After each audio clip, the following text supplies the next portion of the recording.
L'occasion était visiblement trop belle. Alors qu'Emmanuel Macron était en déplacement à Nouméa, Elisabeth Borne s'est-elle rendue au Havre, pour y rencontrer Édouard Philippe, ce mardi 25 juillet. Lors de son entrevue avec la première ministre, le maire de la ville en a profité pour aborder un sujet qui lui tient à cœur, la création d'une ligne TGV entre Paris et la Normandie. Madame la Première ministre, je ne peux pas vous accueillir dans cet hôtel de ville du Havre sans évoquer un sujet, a lancé l'ancien locataire de Matignon, durant sa prise de parole. Et l'intéressé de poursuivre, un sujet sur lequel, je le sais, compte tenu de vos fonctions passées et présentes, vous êtes particulièrement attentive, a-t-il souligné, selon des propos rapportés par le Huffington Post, avant d'en venir au fait. Dans son discours, Édouard Philippe a également tenu à rappeler à Elisabeth Borne qu'elle avait été ministre des Transports de 2017 à 2019 ainsi que députée de la 6e circonscription du Calvados.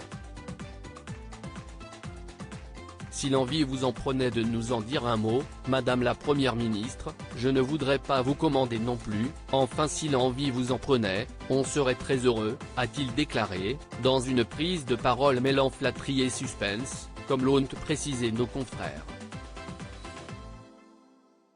Édouard Philippe a finalement obtenu gain de cause puisque l'intéressé a accepté de s'exprimer sur le sujet, précisant que le maire du Havre pouvait compter sur son engagement pour que ce projet puisse être bouclé d'ici la fin de l'année, selon le calendrier initialement prévu. Alors, Elisabeth Borne tiendra-t-elle parole ? Supérieur à qui sont les ministres du gouvernement Borne 3 ? Édouard Philippe à l'Élysée en 2027 ? Emmanuel Macron donne son avis. Édouard Philippe a-t-il une chance de l'emporter en 2027 ? Lors de son déplacement à Nouméa ce lundi 24 juillet, Emmanuel Macron a justement été interrogé sur le sujet.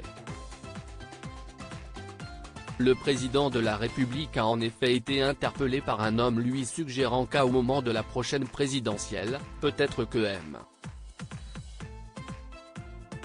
Édouard Philippe, le remplacera.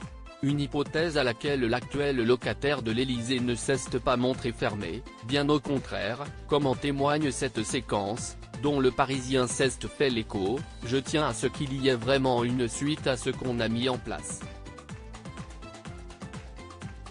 Et que celles et ceux qui m'ont accompagné depuis maintenant 6 ans puissent prendre le relais, a affirmé l'époux de Brigitte Macron. Avant d'évoquer directement le cas d'Édouard Philippe, lui il a bien fait à mes côtés. C'est un ami, a assuré Emmanuel Macron au sujet de son ancien Premier ministre. Si leur relation a connu des hauts et des bas ces dernières années, le maire du Havre fait à ce stade figure de prétendant principal pour endosser le costume de candidat de la majorité macroniste à la prochaine présidentielle, ont estimé nos confrères du Parisien. Mais l'ancien locataire de Matignon se lancera-t-il enfin dans la course à la présidentielle en 2027 ? L'avenir nous le dira. Crédit photo, Anne-Christine Poujoula pour Best Image.